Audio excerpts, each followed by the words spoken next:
ये नहीं सीखना कौन सा इमेज है और कौन सा इमेज क्या है।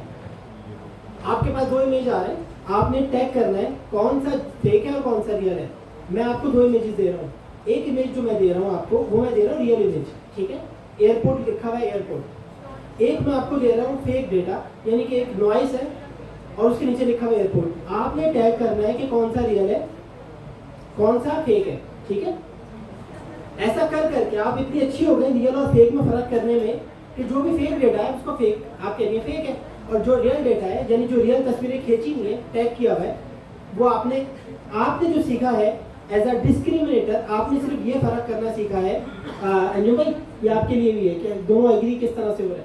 आपने जो सीखा है वो आपने ये सीखा है कि कौन से रियल है कौन सा फेक, तो कौन सा रियल है कौन सा फेक है, दैट्स इट। आपकी टोटल ट्रेनिंग इस पर है। आपकी ट्रेनिंग ज़्यादा वास्ट है। आपने इमेजेस बनाने हैं, मतलब पहले आपने इमेजेस देख देख के सीखे वो आपने बनाने हैं, ठीक है। उसके बाद जब मैं जनरेट कर रहा हूँ ना, आपने कहा कि हम वो इमेज कैसे बना पा रहे हैं जो कार्टूनिश, लेकिन कार्टूनिश इमेज तो रियल है ना, मतलब रियल इस तरीके से कि मैंने एक कार्टूनिश इमेज आपको दिया सिखाने के लिए, देखो ये कार्टून है, उसके मैंने लिख दिया ये टॉम ए जेरी है, ठीक है। तो आप देख के सीख गए कि ये टॉम ए जेरी है। उसके बाद जब हम वर्किंग में आते हैं आफ्टर ट्रेनिंग, जब हम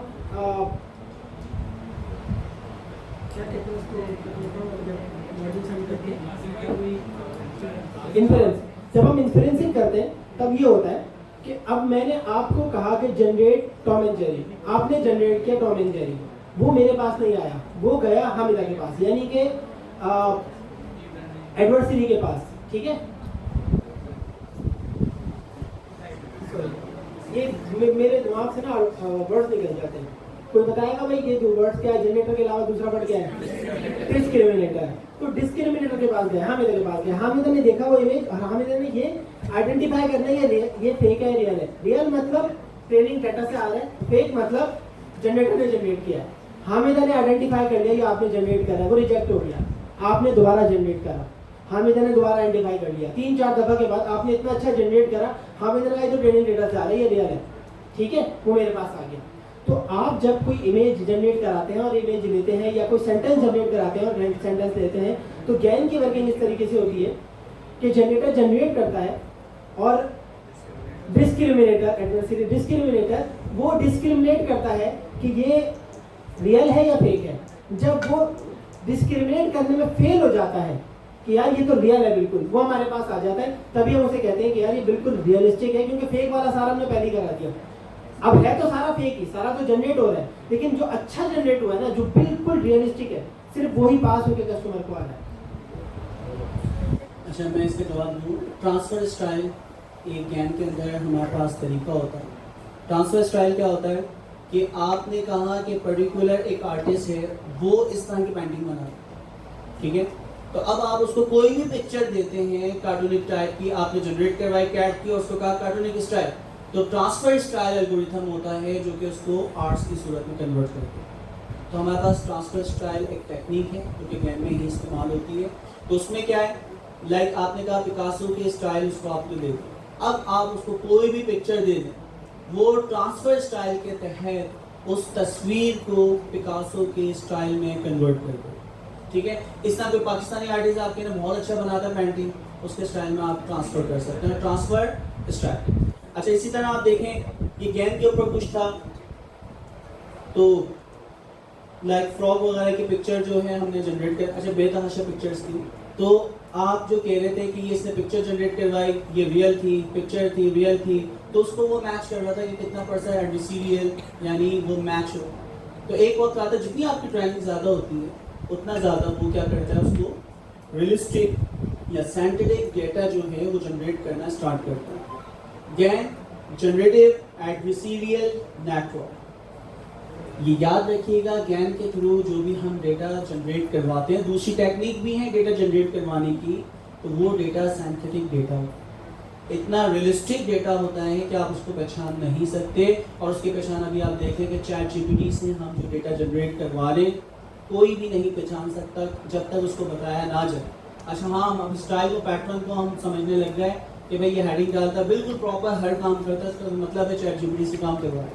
और जब बहुत सारी गलतियां आप मिस कर रहे होते हैं, फिर समझ जाते हैं यार ये इंसान ने ही काम किया। तो हमें उसके स्टाइल का पता चल गया देखते, ठीक है। तो गैन के जरिए जो भी डेटा जनरेट होगा, चाहे वो टेक्स्ट जनरेट हो, ऑडियो जनरेट हो, वीडियो जनरेट हो, वो बिल्कुल सिंथेटिक डेटा होता है, realistic data, near to human data होता है कि आप उसको देख के पहचान नहीं सकते। क्यों? क्योंकि वो दो मॉडल की बेस पे उसने खुद सीखा हुआ जनरेट करना, और वो जनरेट करने के साथ साथ दूसरा मॉडल है जो उसको वेरीफाई करता है कि तुम्हारा जनरेट हुआ हुआ डेटा कितना अच्छा है। तो इस बेस के ऊपर वो अच्छे से अच्छा होता जाता है। मैं थोड़ा सा स्लो लर्नर। अच्छा, मैं बोलूँगा, फिर आप लोग उसको देखिएगा मैं सही बोल रहा हूँ नहीं बोल रहा हूँ। अच्छा, मैं एक्टिंग नहीं कर रहा। बहुत सारी नॉर्मली क्लासों में मैं अगर कोई सवाल करता हूँ तो मकसद उसका होता है कि बात सामने आए, मगर इस वक्त ऐसी नहीं है, क्योंकि मैं एक्टिंग करने से ना बहुत, और प्रिटेंड करने से मुझे बहुत खा रहा है। कोई भी, जैसे पाकिस्तान में ना सब मजहबी होने का प्रिटेंड करके मजहबी है कोई, तो मुझे इससे सब कुछ आता है। क्या जो भी हो ना, तुम्हें क्या है, अल्लाह के अलावा तो किसी को हमने कुछ करना नहीं है, तो भाई आप जो मर्जी सोचते हैं, आप सच बोल रहे हैं ना, जो भी है आप, खैर जो मुझे समझ में नहीं पड़ा। जो मॉडल है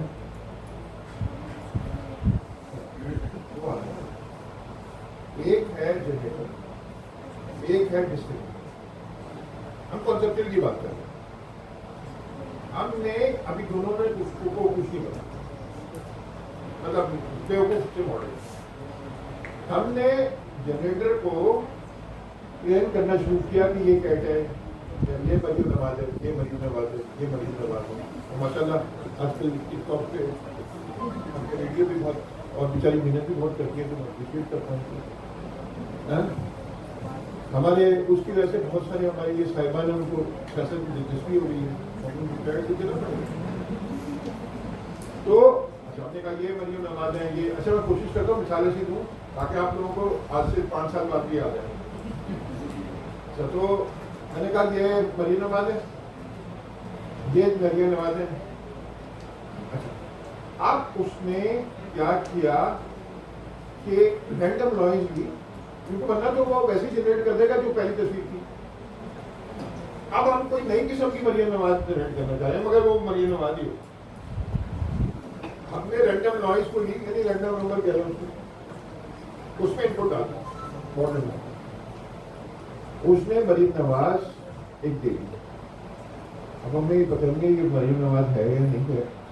फिर हमने वो तस्वीर ली मरियम नवाज की जो नहीं, उसको हम कह रहे हैं फेक। एक्चुअल वाली कौन सी थी? जो टिकटॉक से उतारी थी आपने।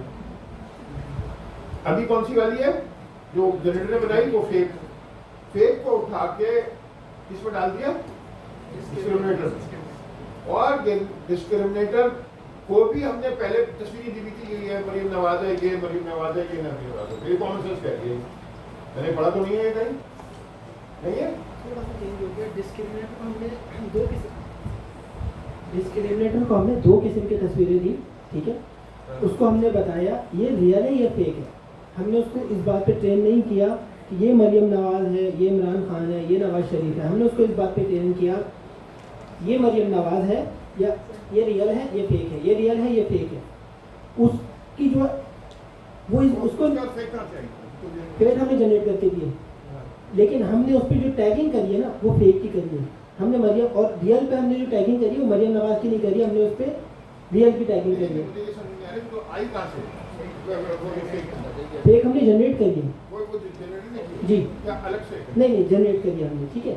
और उस पर जो है ना हमने टैग करा है फेक का, और उस पर हमने जो टैग करा है वो है रियल का, ठीक है। अब यानी एक बंदे को हम इस बात पे ट्रेन नहीं कर रहे, वो दुनिया के सारे लोगों को पहचानता हो, वो तस्वीर की क्वालिटी देख के जान जाता है ये खींची की तस्वीर है या हाथ से बना के लाए हो, यानी ये असली नोट है या नकली नोट है। उसको ये नहीं पता कि ये नोट कौन से कंट्री का है, वो सिर्फ देख के बताया था असली है कि नकली, तो इतना एक्सपीरियंस हो गया है, समझ रहे हैं आप। तो वो अलग चीज़ पे ट्रेन हो रहा है, वो अलग चीज़ पे ट्रेन हो रहा है। अगर दोनों एक तरीके की चीज़ होगी, अल्टीमेटली आगे रिजल्ट में हमें कोई ऐसा फायदा नहीं दिखेगा। फिर वापस आता हूँ कासिम भाई फाइनल करेंगे। मैं आपसे डिस्क्रिमिनेशन नहीं कर रहा, मगर मुझे मतलब मैं भी अनाड़ी हूँ और आप भी तो अनाड़ी की बंदूक खतरनाक होती है, कभी भी चल जाती है। अच्छा, अब मैंने कहा मेरे पास जनरेटर को मैंने कहा बहुत सारी मरीम नवाज जी टैग करके, उससे कहा कि मरीम नवाज की टैग करते जाओ, जनरेटर की करते जाओ। हमने वो दोनों लिए कॉम्बिनेशन, रियल और फेक, रियल और फेक, या जो भी टैग हुए थे कि रियल और फेक, वो हमने डिस्क्रिमिनेशन डाल दिया ट्रेन करने के लिए। अब डिस्क्रिमिनेशन में ट्रेन हो रहा है कि ये रियल है, ये फेक है। आप कोई नई तस्वीर जनरेट करने को कहेंगे तो मॉडल दोनों ट्रेन हो जाएंगे, तो फिर क्या होगा? सर पहली वाली लॉजिक ज़्यादा सर फेक इमेज की जरूरत क्यों पड़ी है? ये मरियम नवाज की बहुत सारी दूसरी तस्वीरें देंगे, मरियम नवाज है, इस हिसाब से तस्वीर जनरेट करा लो। वो फिर वो तो हम पहले वाले मॉडल को दे सकते हैं ना। आपको मैं इस बात पे ट्रेन कर फेक इमेज जनरेट कराएंगे कहने के भाई ये मरियम नवाज याद की है, fake एक image है। सेकंड, एक सेकंड, मेरा दिमाग थोड़ा सा वीक है, वो कहीं भूल ही जा रहा था। मैं ये कह रहा हूँ कि अब ये हुआ कि दोनों मॉडल ट्रेन हो गए। जिस जनरेटर को मरियम नवाज जनरेट करनी आती है और डिस्क्रिमिनेटर को रियल और फेक देखना Real और fake रियल और फेक दिखाने में आती है। ट्रेन हो गए दोनों को, पता लग गया। अच्छा, ये दोनों एक साथ ही ट्रेन होते हैं। हाँ नहीं मैं समझ गया। जनरेटर फेक जनरेट करेगा और उसी वक्त डिस्क्रिमिनेटर जो है वो चेक करेगा रियल या फेक, हाँ, वो अपना ट्रेन हो गए। फीडबैक देगा। फिर दोबारा अगर वो बैक प्रोपगेशन एक प्रोसेस होता है, हाँ। वो दोबारा से एक नई तस्वीर आपने जनरेट कर दी हाँ, और फिर दोबारा वो आगे पास उसको जाना फिर डिस्क्रिमिनेटर के पास है, क्योंकि उसका साइकिल यही है। हाँ। डिस्क्रिमिनेटर फिर दोबारा उसको बोलता है ये रियल या फेक।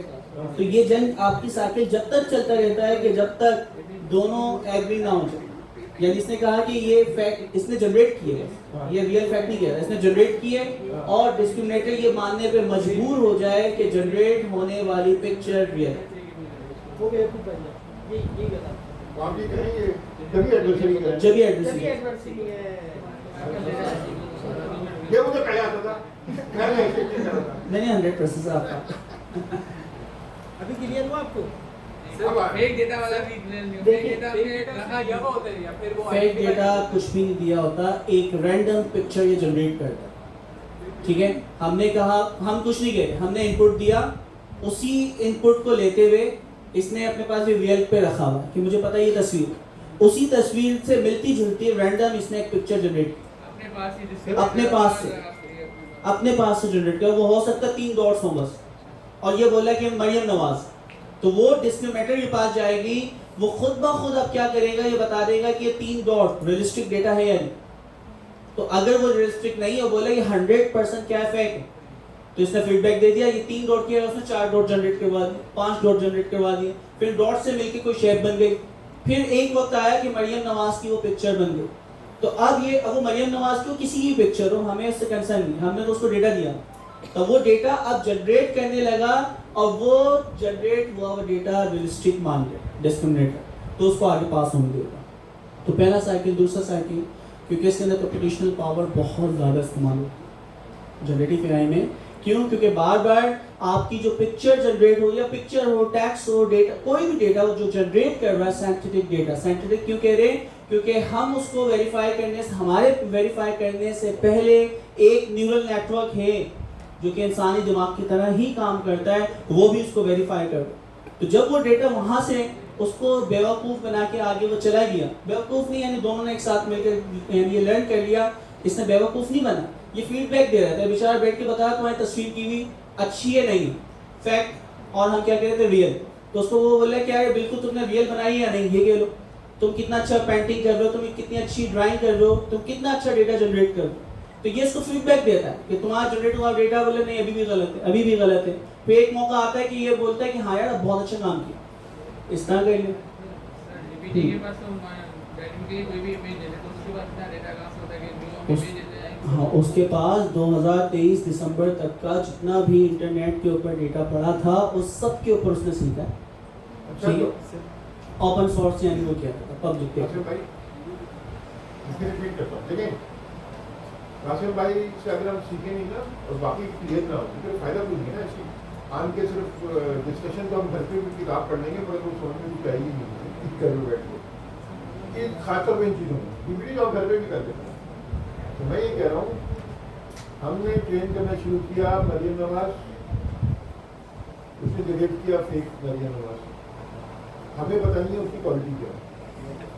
तो हम ये देखना चाह रहे हैं कि हमें कितनी तस्वीरें देखनी पड़े तो ये हम डिस्क्रिमिनेटर से चेक कराते हैं, वो चेक करते हैं, उसको देते हैं। वो अगर जब तक ओके ये ना करे, उसको ओके ना करे, बल्कि उसको ये पता ही नहीं लगेगा असली और नकली कौन सी है, हम जब तक ट्रेन कराते हैं, ये यही है ना। अच्छा, अब इस प्रोसेस में तो ये मरियम नवाज जनरेट की, एक हमने उसको तस्वीर फीड की, उसने नॉइज जनरेट की इस तरफ से, उसने तस्वीर निकाली नहीं, इसने दोनों चीजें डिस्क्रिमिनेशन को दी, वो दोनों चीजें डिस्क्रिमिनेटर को देके उसने कहा मुझे नहीं पता, मुझे तो दोनों असली लगेगी। अब यहाँ तक ट्रेनिंग करता है। अच्छा, अब एक इशू है, इस प्रोसेस में ट्रांसफार्मर कहाँ से आया? आपने बताया तो था मगर आया नहीं। अच्छा, इसमें क्या हो रहा है कि आपका असल में होता क्या था, नेक्स्ट टोकन जनरेट होता है, जो हमने कहा ऑटो इनकोडर, फिर आया वेरिएशनल ऑटो इनकोडर, फिर आया गैन, फिर आया आपके पास क्या है, गैन के अंदर ट्रांसफार्मर जो आपका बर्ड आप इस्तेमाल कर रहे हैं, बाई डायरेक्शनल आपका ऑटो इनकोडर, ठीक है। अच्छा, तो टोकन से मुराद आपकी क्या होती है, सीक्वेंस होती है। अब वो सीक्वेंस टोकन की सीक्वेंस हो सकती है, और हमने ये चीज़ पढ़ी है कि न्यूरल नेटवर्क में जो भी डेटा होता है हम उसको नंबर्स में कन्वर्ट करते हैं, वेक्टर में कन्वर्ट करते हैं। तो इसका मतलब है वो क्या कर रहा है, वेक्टर कन्वर्ट आपको क्या करता है, जनरेट करता है। अभी जनरेट यानी प्रेडिक्शन होती है, नेक्स्ट वर्ड क्या होगा, पाकिस्तान, तो अब पाकिस्तान जिंदाबाद होगा, या जो भी आपने सवाल किया, who's the founder of Pakistan, तो वो बताएगा who's the founder of Pakistan, founder of Pakistan is Mohammad Ali Jinnah. तो अब क्या हो रहा है कि ये सवाल किया और उसके पास पूरा तो पूरा टैक्स है कि इसका जवाब ये है, तो ये प्रेडिक्शन करने वाले कि फाउंडर ऑफ पाकिस्तान इज, और उसके बाद लिखे मोहम्मद अली जिन्ना। तो ये जो आपके पहला टोकन, दूसरा टोकन, तीसरा टोकन, चौथा टोकन, ये जनरेट करने वाला जो जनरेटर है, ठीक है, तो ये जनरेटर जो होगा ये आपका ट्रांसफॉर्मर होगा, क्योंकि हमारे दो मॉडल लगते हैं, एक मॉडल जनरेटर और एक डिस्क्रिमिनेटर। तो जनरेटर मॉडल हमारा LSTM भी हो सकता है, वेरिएशनल ऑटो इनकोडर भी हो सकता है, और ये कोई भी बाई डायरेक्शनल भी हो सकता है, और एंड के अंदर ये ट्रांसफॉर्मर भी हो सकता है। अच्छा, तो अगर मैं सही समझाऊं, वो तो मेरी नवाज की तस्वीर थी, हम आगे कोई टेक्स्ट वेक्स्ट तो जनरेट कर नहीं रहे थे, एक ही तस्वीर को नहीं जा रहे थे। अगर अब हमें टेक्स्ट जनरेट करना है तो एक खास किस्म का जनरेटर चाहिएगा जिसको ट्रांसफार्मर कहते हैं। देखो सही, वो ट्रांसफार्मर ये करेगा कि मैंने कहा कि दिस, नॉर्मली दिस के बाद इज आता है, तो उसने जनरेट किया ना इज, हमने डिस्क्रिमिनेटर को क्या दिया, टोकन की सीक्वेंस, दिस इज दिया, दिस इज, अच्छा नहीं, ये पूरी इसने सीक्वेंस जनरेट की जो भी उसका आंसर है, पूरा कर दिया। हाँ। तो अब अब यार उसने डिस्क्रिमिनेटर ने किस चीज से कंपेयर किया उसको, डिस्क्रिमिनेटर ने किस चीज से किया, उसके पास इस तरह का जो सवाल जवाब किताब में पहले से मौजूद था, तो अब ये उससे टोकन की सीक्वेंस मैच करता है और ये बताता है कि आपका जनरेट हुआ हुआ जो टोकन है वो रियलिस्टिक है। तो जिसके बाद उसने हो सकता है वाज उसने जनरेट किया, तो अब वो पूरा जो उसका आंसर है उसको वो मैच करता है कि ये फेक है या रियल। ये ट्रेन होकर आएगा, फिर ट्रांसफार्मर जनरेटर कर ले, जनरेटर ट्रांसफार्मर जनरेटर आइंदा, फिर एक दफा ट्रेन हो गया, फिर आइंदा उसको डिस्क्रिमिनेटर के पास जाने की जरूरत नहीं है।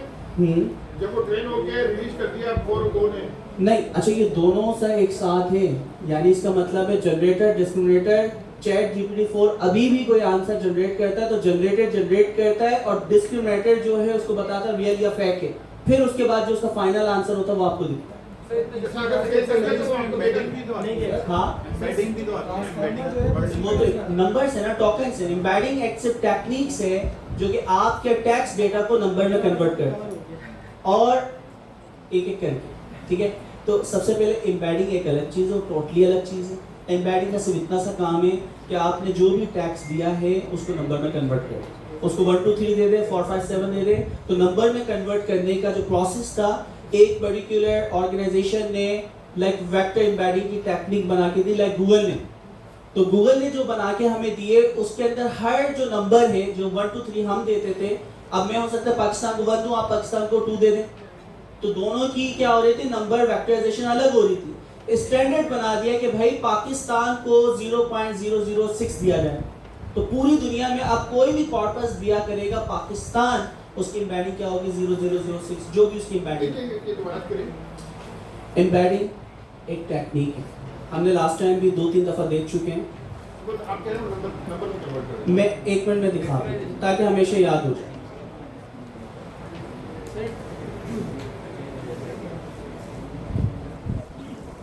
सर टोकनाइजेशन ये रिलेट चैप्टर में मैंने कहा 1 मिनट अच्छा।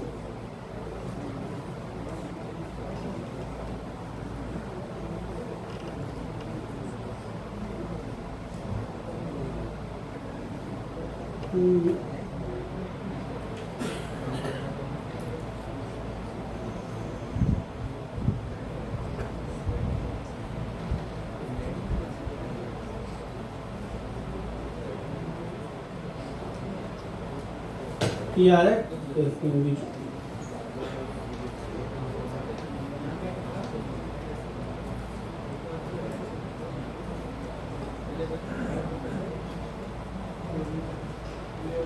ये अभी नहीं ज्ञान कहाँ से आ गया?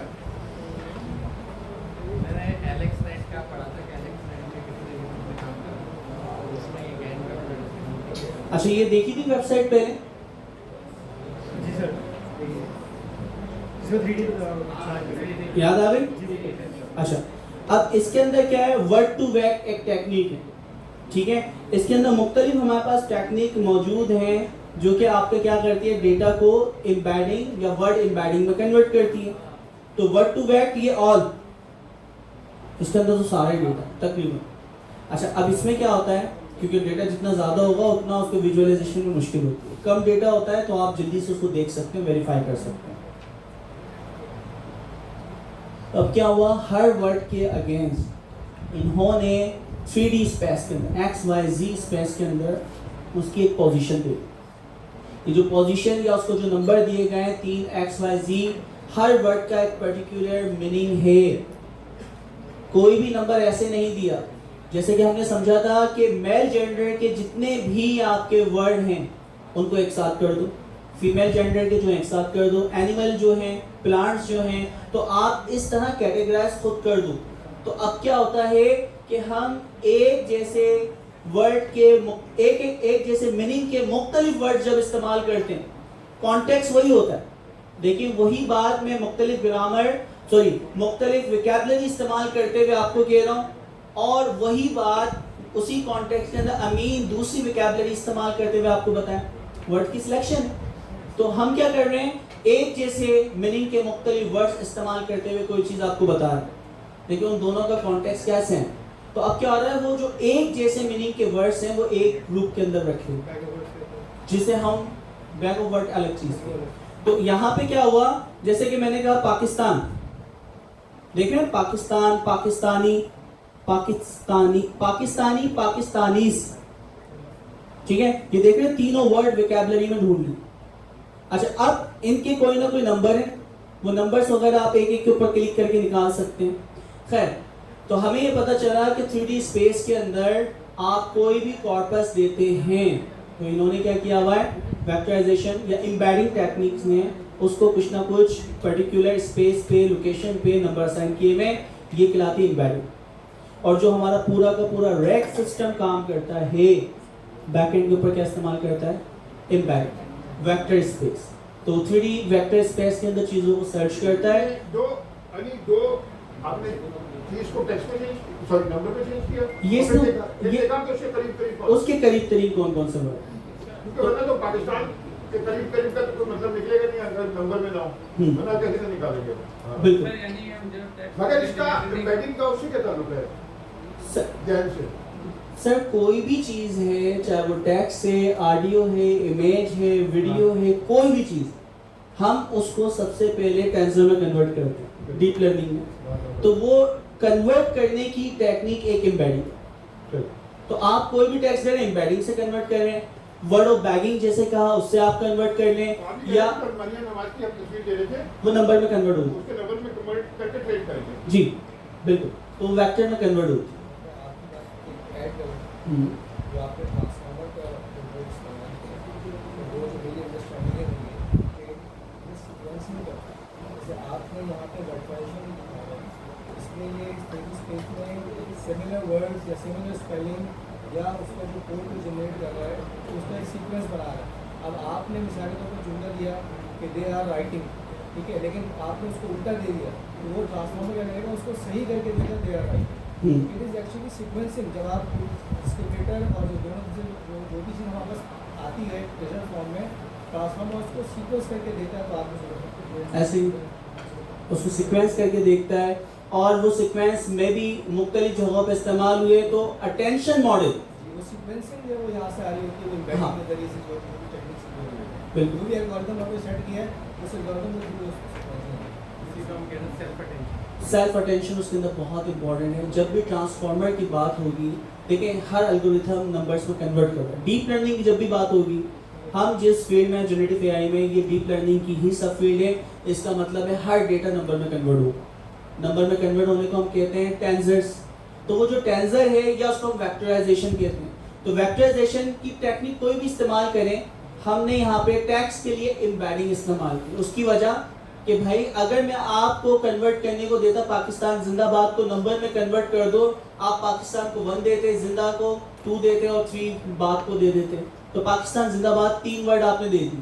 अच्छा, वही वर्ड मैंने किसी और को दिए, उन्होंने पाकिस्तान जिंदाबाद को 11, 12, 13 दे दी, तो प्रॉब्लम आ गई। इसलिए स्टैंडर्डाइजेशन यहाँ पे कर दी गई कि एम्बेडिंग, जो कि बहुत कॉर्पस, दुनिया का जितना कॉर्पस इनके पास था इंग्लिश ग्रामर्स वगैरह का या मल्टीलिंगुअल का, उन सबको उठा के इन्होंने क्या किया, एम्बेडिंग में कन्वर्ट किया। तो अब एम्बेडिंग में कन्वर्ट करने से हमें ये फ़ायदा हुआ कि उनके नंबर्स, कौन से नंबर्स किसके करीब तरीन है, कौन से वर्ड को कितनी इंपॉर्टेंस देनी है, वो इन्होंने ऑलरेडी मॉडल प्लान करके रखा है। ये एम्बेडिंग जो है, ये भी न्यूरल नेटवर्क से ट्रेन होकर सीखी गई, तो इसका मतलब है ये बहुत इंपॉर्टेंट है।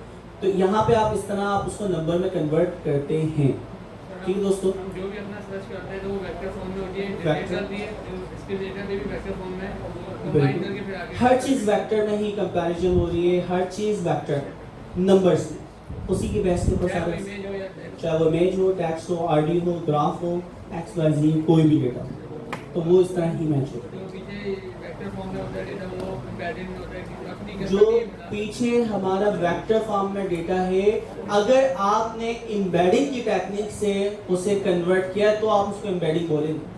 अगर आपने दूसरे जो एल्गोरिथम हैं उनसे जनरेट किया है तो जनरल वर्ड है वेक्टराइजेशन या टेंसर, तो रैग में एम्बेडिंग ही इस्तेमाल होती है। तो यही तो करता है कि आपके पूरे के पूरे डॉक्यूमेंट्स को इनके नंबर्स से कन्वर्ट कर देता है। पाकिस्तान का ये है, जिंदाबाद का ये है, तो डॉक्यूमेंट के हर वर्ड को वेक्टर में कन्वर्ट करके रख देता है। अब आप जब अपना सवाल करते हैं who is the founder of Pakistan, तो अब वो पाकिस्तान से रेलेवेंट जहां जहां तस्करा आया है वो पैराग्राफ निकाल के लाके आपको दे देगा। पूरी किताब में सिर्फ 3 पैराग्राफ्स थे, सिर्फ 3 पैराग्राफ्स आपको निकाल के आपके सामने रखते हैं। ठीक है, तो आपके पास सवाल भी होता फाउंडर ऑफ पाकिस्तान, रैग ने क्या किया, एम्बेडिंग से वो 3 पैराग्राफ लाके दे दिए जिसके अंदर पाकिस्तान के फाउंडर के बारे में लिखा था। ठीक है, तो अब वो आपके पास सवाल भी है, जवाब भी, जब उसको मैच करता है एलएलएम, तो उसी को पढ़ के कॉन्टेक्स्ट से वो जवाब बना देता है। जनरेटर में जनरेट भी करता है, डिस्क्रिमिनेटर से आंसर भी लेके आता है। जनरेटर में जनरेट भी करता है, डिस्क्रिमिनेटर जो है वो वेरीफाई करता है कि जनरेट हुआ वो आंसर रियल या फेक। डिस्क्रिमिनेटर से है कि नहीं, हाँ, वो रियल या फेक, जितना उसके पास कॉर्पस है, जितनी उसकी ट्रेनिंग है, उसमें रियलिस्टिक डेटा है या नहीं, उस हिसाब से रहेगी। ये वैसे तो टेंसर एन डायमेंशनल एरे को कहते हैं। ठीक है, अगर हम बात करें मैथ्स में तो आपके पास सबसे पहले क्या होता है, स्केलर 1 डायमेंशन, नहीं आपके पास स्केलर 0 डायमेंशन, वेक्टर जो आपकी 1 डायमेंशन या 2 डायमेंशन कोई भी डायमेंशन है, फिर इसी तरह आपके पास 3D 4D, तो आपकी टेंसर के रैंक बढ़ते जाते हैं। कंप्यूटर या डीप लर्निंग या डेटा साइंस के फील्ड में एन डायमेंशनल वेक्टर को या एन डायमेंशनल एरे को हम क्या कहते हैं, टेंसर। तो अब टेंसर कहें या वेक्टर, बात है। ठीक है, Number of vectors becomes equal to हाँ एंड डायमेंशन ले, एंड डायमेंशन उसकी कोई भी डायमेंशन हो, डायमेंशन से वो डेटा लेकर आ रहा है। हर डायमेंशन से वो ढूंढता है, वेरिफिकेशन करता है, कैलकुलेशन करता है। y is equal to M X plus D, पूरी डीप लर्निंग की इक्वेशन, और इसके ऊपर आपके एक्टिवेशन फंक्शन लगते जाते हैं और आपके डेरिवेटिव लगती जाती है, आपका न्यूरल नेटवर्क ट्रेन होता जाता है। तो देखेंगे इंशाल्लाह ताला उसकी इक्वेशन द्वारा किस तरह काम करती है। सर एक क्वेश्चन है जी कि जब हम ट्रेनिंग कर रहे होते हैं उसमें बेसिकली क्या होता है कि लेट्स से हम कैट की बात करें तो हमने 10,000 रुपये कैट की स्टोरी, उसमें बेसिकली करता है क्या है कि एज डिटेक्शन करता है, बैकग्राउंड को माइनस करने के लिए पहले एज डिटेक्शन करता है, फिर फीचर एक्सट्रैक्शन करता वो है, CNN से करवाओ। फीचर एक्सट्रैक्शन करता है। अब उसके पास फीचर सारे आ गए कि आँख इससे होती है, कैट की आँख ऐसी होती है, नाक ऐसा होता है, इस पोज से भी है, इस पोज से भी है, इस पोज से भी है। उसके बाद एक लर्निंग आ गई कि किसी भी एंगल से आँख आएगी तो मैंने कैट की आँख देखेगी, नोज आएगा तो नोज आएगा, मतलब सारे फीचर्स उसके पास आ गए। अब वो जब हम बात करें जनरेट करने की, वो जब जनरेट कर रहा है तो एक आँख से यहाँ लगा दी, यहाँ कर दिया, सही। एक आँख से यहाँ लगा दिया। बिल्कुल अब ये चीज़ वेरीफाई कर रहा है आपका डिस्क्रिमिनेटर। डिस्क्रिमिनेटर, ये अपनी तरह से सही जनरेट कर रहा है, बट उसकी अलाइनमेंट या उसकी क्योंकि जनरेट करना जो उसने सीखा है, जनरेट का मतलब सीक्वेंस जनरेट करनी है, तो उसने जब जनरेट करना आंख नाक कान उसने जनरेट तो की कि कैट के फेस में ये चीजें होती हैं, लेकिन उसने क्या किया, आंख को कान पे लगा दिया, ठीक है, दांतों के ऊपर कुछ जबान लगा, वो जो है जो भी चीज है, तो कोई ना कोई उसने डेटा जनरेट किया। अब उसको हमने कहा कि यार जो तुमने जनरेट किया है ना उसकी सीक्वेंस सही है। सही। इसी तरह अगर हम बात करें मरीन की तस्वीर की बात करें तो दो आंखों की तरफ थोड़ा सा भी डिस्टेंस बढ़ा देंगे बढ़ा तो तस्वीर वो कोई और बन जाएगी। हाँ, तो वो फीडबैक दे रहा है डिस्क्रिमिनेटर। वो बेसिकली ये अपनी नॉलेज के हिसाब से उसको दे सही रहा है, बट उसकी सीक्वेंस उसकी अलाइनमेंट थोड़ी सी आउट कर रहा है, बिल्कुल। वो उसको ये बता रहा है कि ये रियल के करीब है या नहीं है। बिल्कुल, वो थ्रेशोल्ड है। तो वो फिर जब उसके मैच कर जाएगा एक थ्रेशोल्ड पे तो वो क्या देगा, उसके बाद वो पास होने देगा, फिर उसको वो नहीं रोकेगा। वो जब तक बैक प्रोपगेशन करवाता रहेगा जब तक के थ्रेशोल्ड के मुताबिक उसका जनरेट हुआ रेशो ना है। अब वो एक्यूरेसी भी हो सकती है, वो प्रिसिशन भी हो सकती है, वो रिकॉल भी हो सकती है, तो वो थ्रेशोल्ड हम मुख्तलिफ सेट करते हैं कि वो क्या हो, ठीक है, वो बहुत मैटर करता है। तुम्हारी बात से एक और चीज थी, मैं जो गलत समझा था सर, मैंने कहा था मरियम नवाज की एक तस्वीर एक जनरेशन, मरियम नवाज की दूसरी तस्वीर ऐसा नहीं है। मरियम नवाज की एक तस्वीर जनरेट किया उसने उस तस्वीर का, फिर उसी तस्वीर का दूसरा जनरेट किया, उसी तस्वीर का तीसरा जनरेट किया, उसी तस्वीर के साथ चौथा जनरेट किया, जब तक वो डिस्क्रिमिनेटर ने ओके नहीं किया वो जनरेट करता है। बिल्कुल ऐसा। सर, आपने बात की थी, वो आपने ट्रेनिंग की बात की थी। ये रेडी की बात है। नहीं, अब आप